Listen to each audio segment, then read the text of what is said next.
옆 사람에게 축복합니다, 사랑합니다, 인사하겠습니다. 네, 네. 제가 소망 아카데미라고 지지난주에 세미나를 갔어요. 그랬더니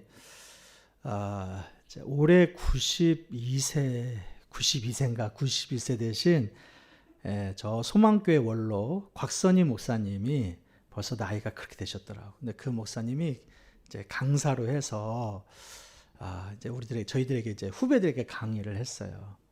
그래서 여러 가지 이제 질문과 Q&A라 그래서 질문하면서 답하는 시간이 있는데 어느 목사님이 그 원로 목사님에게 목사님, 우리 성도 중에 저를 너무 괴롭히는 성도가 있습니다. 그래서 저는 그 성도를 볼 때마다 너무 시험이 든다는 거예요. 얼마나 자기를 이렇게 괴롭히는지. 이럴 때 어떻게 해야 됩니까? 그렇게 질문을 해왔어요. 그랬더니 원로 목사님께서 곽 목사님이 뭐라 그랬냐면 그 사람을 위해서 뭐 하라? 저도 그렇게 생각했는데 그 사람을 위해서 축복하라 그러더라고요. 축복하라. 오히려 축복하라는 거예요. 하나님은 저 사람에게 복 주기를 위해서 기도해라. 그러면 하나님이 그렇게 역사해 주신다는 거예요. 그래서 그분이 그렇게 얘기하더라고요. 성경에도 보면은 원수를 사랑하라 그랬는데 그 목사님은 나를 대적하고 나를 힘들게 하는 위해서 더 축복하라 그랬습니다. 근데 오늘 이렇게 보니까 여러분이 서로 축복하는 것을 보니까 서로 원수지간은 아닌 것 같아요. 그래서 아주 감사합니다. 어쨌든지 간에 하나님은 우리에게 한 사람 한 사람에게 다른 사람을 축복하기를 원하십니다. 그 축복한 대로 그 사람이 받을 만한 그것이 안 되면 누구에게 돌아온다? 나에게 돌아온다. 그러니까 열심히 축복해야 합니다. 건강하세요. 또 평안하세요. 그러면 그 사람이 받을 만한 것이 아니면 나한테 돌아오는 거예요. 그러니까 여러분 딱 보시기에 저 사람은 저 받을 만한 그릇이 안 되는 것 같아. 그러면 더 많이 하세요. 그럼 누구한테 돌아온다? 나에게 돌아온다. 역설적으로 나에게 돌아온다. 한국 찬송가 개발 원장 문선모 목사님. 제가 신학교 다닐 때 저희 학교 총장님이셨는데 그분이 성탄의 기원에서 이런 글을 썼어요. 어떤 글을 썼냐면 이번 성탄절에는 방 안에 촛불 하나 켜놓고 성탄에 관한 성경의 장면들을 읽어나갈 조용한 시간을 가지면 좋겠다. 마리아, 요셉, 목자들, 동방박사들, 시므온, 안나 등 아기 예수를 처음 보고 경배한 사람들 틈에 끼어서 나도 고개 숙여 진정으로 세상의 구세주로 오신 예수님께 머리를 숙이고 겸손한 마음으로 따르고 싶다. 겸손한 마음으로. 저는 지난주 목요일 저녁에 아주 따뜻한 시간을 보냈습니다.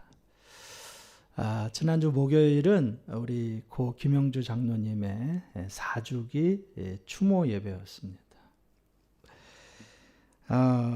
집에서 1시간가량 차를 타고 큰 길을 지나서 또 작은 길을 지나서 또 한강을 건너서 또 가는 길에 밭도 나오고 논도 나오는데 그것도 지나고 과수원도 지나고 그래서 나지막한 언덕 2층에 장로님 댁인데 저녁에 가니까 그 2층에 불이 켜져 있더라고. 다른 데는 좀 어두컴컴한데 그래서 들어가니까 권사님이 아주 따뜻하게 맞아주셨습니다. 맞아주시고 또 이렇게 거실에 보니까 예배 드릴 수 있도록 이렇게 예배상도 있고 제 방석도 있고 그래서 권사님이 오시니라고 수고하셨습니다. 그래서 따뜻한 차도 내오시고 그리고 이렇게 보니까 제가 온다고 조그마한 성탄 장식도 이렇게 딱 놔두고 불도 켜놓고 얼마나 따뜻한지 몰라요. 그리고 이제 식구들과 함께 거기에 손주도 있고 자녀도 있고 둘러 앉아서 찬송도 하고 기도도 하고 또 식사도 같이 했는데 그 시간이 너무 따뜻한 시간이었어요. 제가 그 시간을 보내면서 어떤 생각이 났냐면은 이제 성탄절이 다가오지 않습니까? 이제 그걸 이제 대림절이라 그래요. 교회력으로 하면 오늘은 이제 기다릴 대자를 써서 예수님을 기다린다. 그래서 대림절이라는데 그 대림절이 교회력의 첫 번째 절기입니다. 그러니까 4주간 우리는 예수님을 기다리는 절기예요. 근데 권사님 때 가니까 그렇게 너무 따뜻한 거예요. 그러면서 어떤 생각이 드냐면 제가 초등학교 때 4학년, 5학년 그때에 제가 살았던 데가 저 안양 평촌이었습니다. 평촌. 지금이야 뭐 신도시가 다 들어섰지만 그때는 아주 시골이었어요. 근데 그 시골에 성탄절 이제 새벽이죠. 성탄절 새벽이 되면은 성탄 이브 때 교회 행사를 하고 한 12시가 되면은 이제 새벽송으로 모이는 거예요. 성도들이 쫙 한 10여 명 이상 모였던 것 같아요. 그러면 이제 그룹을 짜서 새벽송을 돕니다.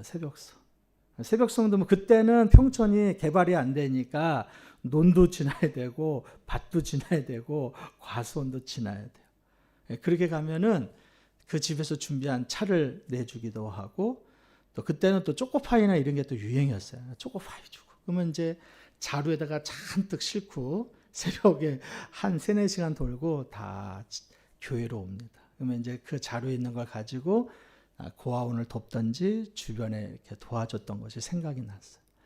근데 이번에 우리 김재희 권사님 때 가는데 그때가 생각이 나더라고요. 날씨도 쌀쌀하고 농과 밭을 지나서 그 저녁에 한 자리에 앉아 있는데 그 성탄절 그때 새벽송 돌았던 생각이 새록새록 났습니다.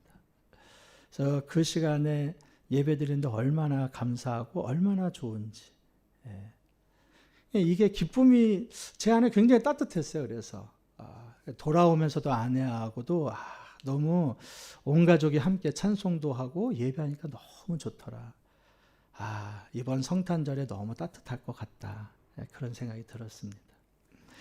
우리는 지금 말씀드린 대로 대림절을 지금 보내고 있습니다. 앞으로 이제 오늘 첫째 주고 이제 3주 더 해서 4주 동안에 우리가 대림절을 보내면서 어떤 말씀을 어떻게 증거할까 생각을 하다가 이제 그동안 우리가 요한복음을 강의했는데 이 대림절 기간에 예수님을 만난 사람들, 예수님의 생일에 초대받은 사람들, 그 사람들에 대해서 우리가 함께 말씀을 나눴으면 좋겠다라는 생각이 들었습니다. 그래서 그 예수님을 만난 사람들, 예수님의 생일에 초대받은 사람들, 그 사람의 첫 번째가 바로 요셉입니다. 요셉. 그래서 오늘은 이제 요셉의 신앙에 대해서 함께 우리가 말씀을 나눠보려고 합니다. 요셉은 어떠한 사람일까? 육신의 아버지죠. 예수님의 육신의 아버지인데, 어떻게 그 요셉을 통해서 예수님이 어떻게 오셨을까? 우리는 사실 마리아나 요셉을 그냥 평범하게 일반인으로 봅니다. 근데 카톨릭에서는 그렇게 보지 않아요. 그래서 카톨릭에서는 요셉을 성모 마리아처럼 여깁니다. 그러나 개신교에서는 그렇게 보지 않죠. 과연 요셉은 어떠한 사람인가? 19절 한번 읽어볼까요? 다 같이 시작. 그의 남편 요셉은 의로운 사람이라 그를 드러내지 아니하고 가만히 끊고자 하여. 요셉은 어떠한 사람입니까? 요셉은 의로운 사람이라. 요셉은 의로운 사람이라. 요셉에 대해서 성경에서 첫 번째 얘기하는 것은 요셉은 어떠한 사람이냐? 의로운 사람이라 이거예요. 기도 많이 하는 사람, 정직한 사람, 착한 사람, 그것이 아니라 요셉은 의로운 사람이라. 의로운 사람이라는 건 과연 어떤 사람을 가리키는 걸까? 신문에 났던 기사입니다. 뭐 인천일보에도 나오고 조선일보에도 나왔는데 제목이 뭐냐면 심정지 환자를 구한 의로운 사람, 의로운 학생들, 이 신문 기사예요. 예. 그래서 제가 오늘 안혜영 권사님이 저한테 오셔갖고 목사님 사진에 있는 사람이 누구예요? 물어보더라고. 그래서 무슨 얘기인가 봤더니 제가 단체 카톡에 이 사진을 올렸더라고. 이 사진을. 제 설교하려고 제 카톡에 넣는다는 거를 깜빡해갖고 우리 교회 단톡에다 올렸습니다. 근데 나중에 주려니까 안 지워지더라고요. 네. 근데 이 사람이 어떤 사람이냐면 이 사람은 바로 의로운 학생들이라는 거야. 여기 있는 친구들은 다 18살입니다. 고2 학생인데 인천 작정동에 있는 한 식당에서 저녁에 식사를 하고 나오는 길에 한 사람을 발견하는데 그 사람은 나이가 68세 되신 A씨였어요. 그 사람이 쓰러져 있는 거예요. 그러니까 이 고등학교 2학년 학생들이 마침 얼마 전에 심폐소생술을 배운 거예요. 그러니까 배운 대로 그 사람을 눕히고 압박하기 시작을 했죠. 그리고 한 친구는 119에 부르고 교대로 이 심폐소생술은 쉬면 안 됩니다. 계속해서 눌러줘야 되거든요. 그러니까 3명이서 돌아가면서 이거를 열심히 누르고 119에 전화를 해서 왔는데 다행히 의식이 돌아온 거예요. 그래서 이 세 친구가 표창도 받으면서 인천에서 신문에 나기를 의로운 학생들이다. 그래서 기사가 났습니다. 여러분 세상에서 의로운 사람들은 다른 사람의 생명을 구한 사람들을 의로운 사람들이라 말을 하죠. 그러면 성경에서 말하는 이 의로운 사람도 그런 사람일까?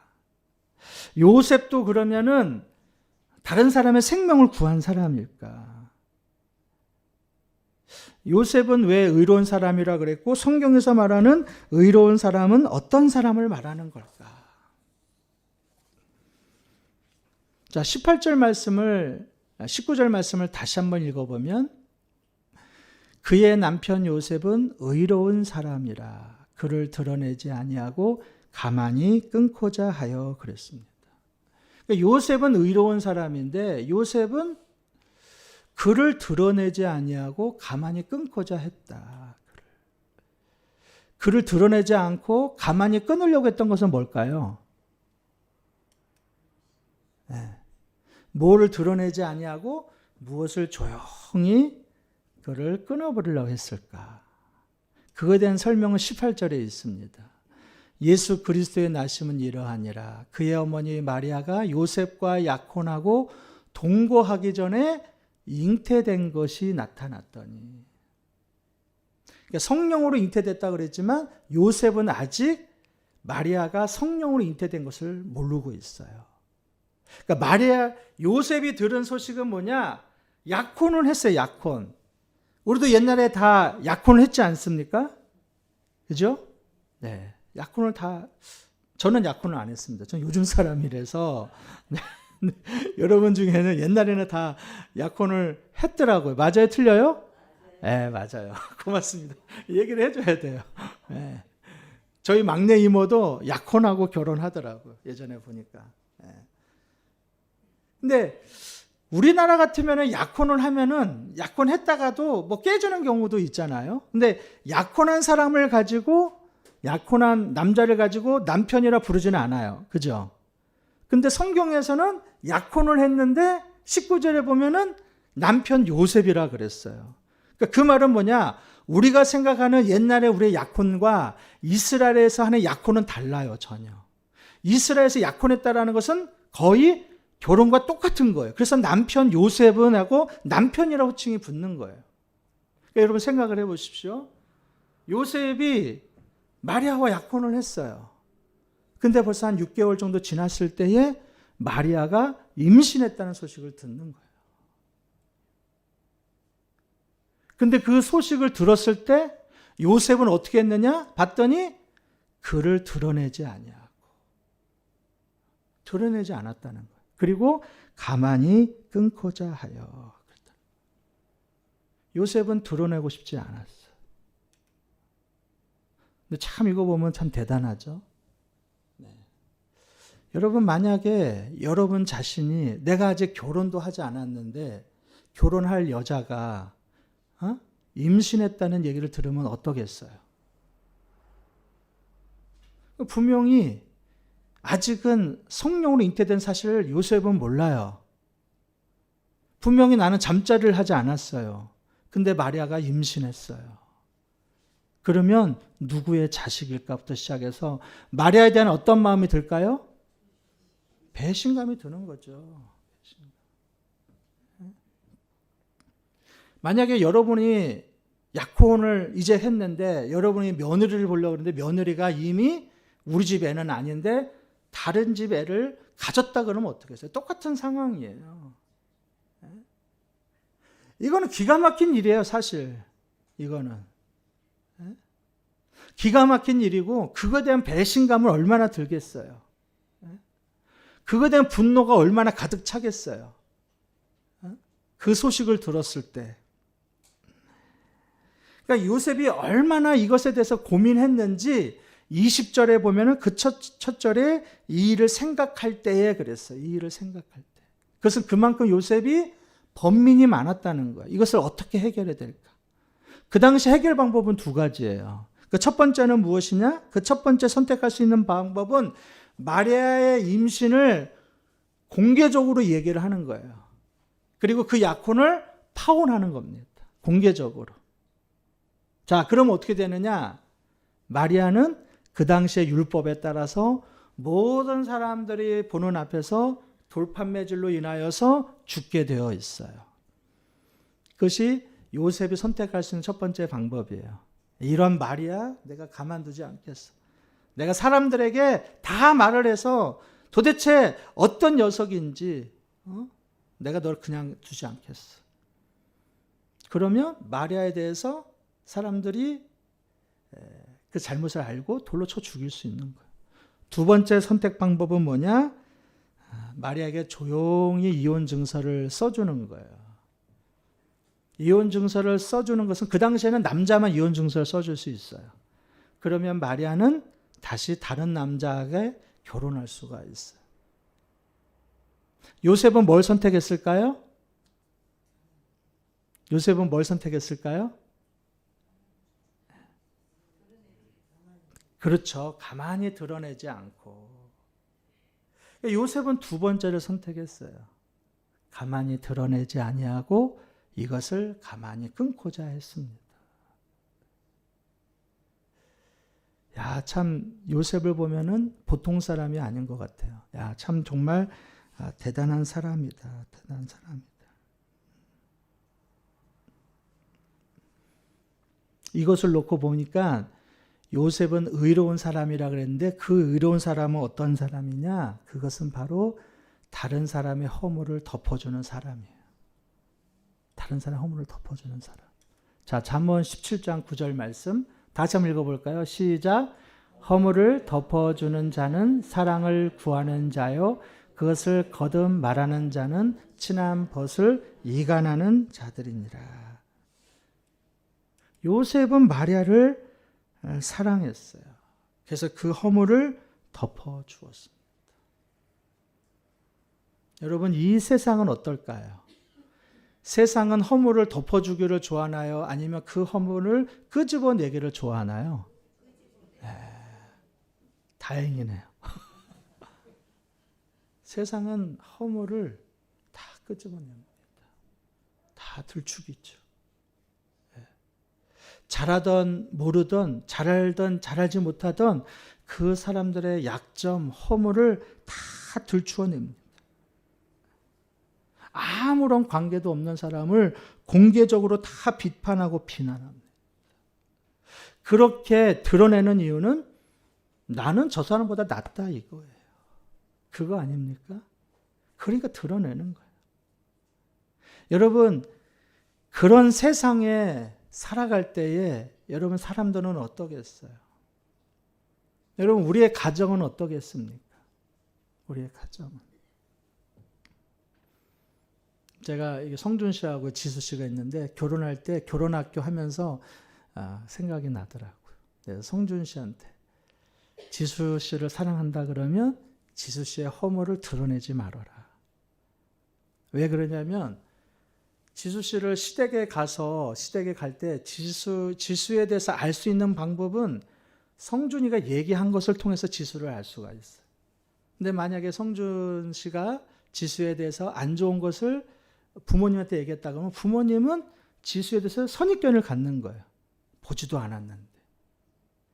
그래서 제가 결혼 학교할 때 신신이 당부했던 게 그거예요. 절대 지수 씨든 성준 씨든 절대 허물을 다른 사람에게 얘기하지 말아라.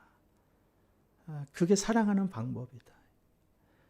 우리 사랑하는 가족도 마찬가지다. 저는 우리 사도교회에 대한 허물이나 그것에 대해서 다른 교회 사람들이 얘기하지 않습니다. 우리가 흔히 얘기하는 내 얼굴에 침 뱉는다라고 얘기를 하지만 얘기할 필요가 없는 거예요. 근데 세상은 그렇지 않다는 거예요. 근데 이게 바로 그리스도인이라는 거예요. 그리스도인들은 다른 사람의 허물을 드러내는 것이 아니라 그 허물을 덮어주는 사람이에요. 그래서 그리스도의 가정에는 소망이 있는 거예요. 그리스도가 있는 일터에는 소망이 있는 겁니다. 세상 사람들은 말하기 좋고 드러내기 좋아하지만 그리스도인들은 그것이 아니라는 거예요. 근데 하나님은 그러한 자를 선택하신다는 거예요. 허물을 덮어주는 사람. 어제 우리가 다 김장을 했습니다. 김장을 하다 보니까 다 입맛이 다르죠. 그죠? 충청도 분이 하시는 김장이 다르고 전라도 분이 하시는 김장이 다르고 김장을 하다가 이것을 더 넣어야 될까? 저것을 더 넣어야 될까? 그럴 수 있어요. 근데 중요한 것은 뭐냐? 끝나고 나서 수고했습니다. 당신이 있어서, 이분이 있어서 우리 김장을 잘 마쳤습니다.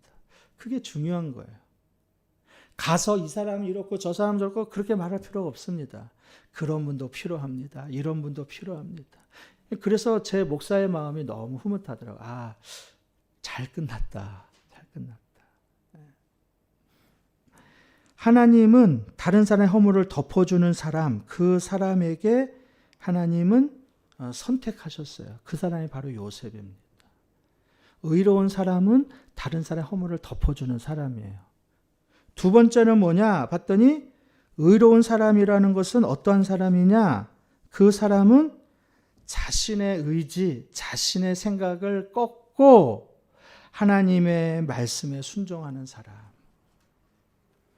자, 24절, 25절이죠. 한번 읽어볼까요? 다 같이 시작. 요셉이 잠에서 깨어 일어나 주의 사자의 분부대로 행하여 그의 아내를 데려왔으나 아들을 낳기까지 동침하지 아니하더니 나음의 이름을 예수라 하라. 아멘. 요셉이 밤새 시달렸어요. 이걸 어떻게 해결해야 될까? 아직 잠자기 전이에요. 그렇게 고민하다가 잠을 들었어요. 근데 우리가 읽었던 20절에 있는 말씀처럼 주의 천사가 그 꿈에 나타났어요. 꿈에. 그리고 얘기하기를 요셉아 임신한 마리아 데려오기를 망설이지 말아라. 두려워하지 말아라. 무서워하지 말아라. 마리아가 잉태된 아기는 성령 하나님으로 말미암아 잉태된 것이다. 그러니까 그 아기를 낳게 되면은 자기 백성의 죄에서 구원할 예수라 해라. 그리고 마리아를 데려와라. 그렇게 천사가 이야기를 했습니다. 그리고 그 꿈에서 깨자마자 요셉은 어떻게 했다? 24절에 주의 사자의 뭐대로? 분부한 대로. 이게 중요한 거예요. 이게 중요한 거예요. 자신의 생각은 이해가 안 되는 거죠. 어떻게 성령 하나님이 마리아에게 임신하게 했을까? 라던가 아니면 이게 진짜 꿈인가? 이게 진짜 천사가 말한 걸까? 의심할 수 있는 거예요. 그렇죠? 꿈과 현실은 다르다 그랬잖아요. 내 현실은 좀 죽겠는데 이 주의 천사가 정말 주의 천사가 맞을까부터 시작해서 좀 더 지켜볼까? 사실인가? 다 이럴 수 있어요. 근데 요셉은 꿈에서 깨자마자 주의 사자의 분부한 대로 순종했다는 거, 순종했다. 여러분, 현실은요, 당장 임신한 마리아를 데려온다고 했을 때 생각해 보십시오. 얼마나 사람들이 수군덕거리겠어요. 사람들은 마리아가 성령 하나님으로 잉태됐는지 안 했는지 몰라요. 단지 지금 나타나 있는 아직 결혼도 안 했는데 임신했네? 이럴 수 있는 거예요. 부정한 여자네? 얼마나 많은 사람들 수군덕거리겠습니까? 얼마나 많은 사람들 손가락질 하겠어요. 근데 요셉은 전혀 그런 거 개의치 않고 자신의 의지, 자신의 생각, 자신의 뜻을 하나님의 말씀을 꺾은 거예요. 주의 말씀의 분부대로. 의로운 사람은 어떠한 사람이냐? 하나님의 말씀에 자신의 의지, 자신의 생각, 자신의 뜻을 꺾는 사람이에요. 꺾는 사람. 내가 아무리 옳다 하더라도 하나님의 말씀이 그것이 아니면 꺾는 거예요. 내가 미워하고 내가 아무리 만나기 싫어도 하나님이 사랑하라, 기도하라 그러면 그것을 꺾는 거예요. 그 사람을 위해서 기도하고 그 사람을 위해서 축복하는 거예요. 여러분, 이 성탄절에 누가 예수를 만나느냐, 누가 예수님의 그 생일에 초대받느냐? 의로운 사람이에요. 그 의로운 사람은 어떤 사람이냐? 다른 사람의 허물을 덮어주는 사람. 여러분이 직장에서든 가정에서든 어디든 어떤 허물을 들었을 때, 내가 그 허물을 알았을 때 내가 덮어주는 그 사람. 내 생각이 아무리 뚜렷하고 내 주관이 확실하고 내 뜻이 아무리 그렇다 하더라도 하나님이 말씀하셨을 때 그 말씀의 분부대로 자신의 의지를 꺾는 사람. 그런 사람에게 성탄절이 찾아오는 거예요. 그런 사람이 아기 예수님을 만나는 거예요. 그런 사람을 하나님이 선택하는 거예요. 여러분, 성탄절이 되면 얼마나 많은 사람들이 흥겨워하고 즐거워합니까? 그죠? 가정은 가정대로, 친구들은 친구대로. 근데 그 많은 사람들 중에 12월 25일 정말 성탄절에 아기 예수님의 탄생을 의미 있게 받아들이고 그 예수님의 다시 오심을 기뻐하고 그 예수님과 함께하는 사람이 얼마나 많이 있겠습니까? 이번 성탄절에는 사랑하는 우리 모든 성도들이 그 예수님의 탄생을 기뻐하고 그 예수님을 통하여서 다시 하여금 그 평안을 얻는 사랑하는 모든 성도들이 되기를 간절히 축원합니다.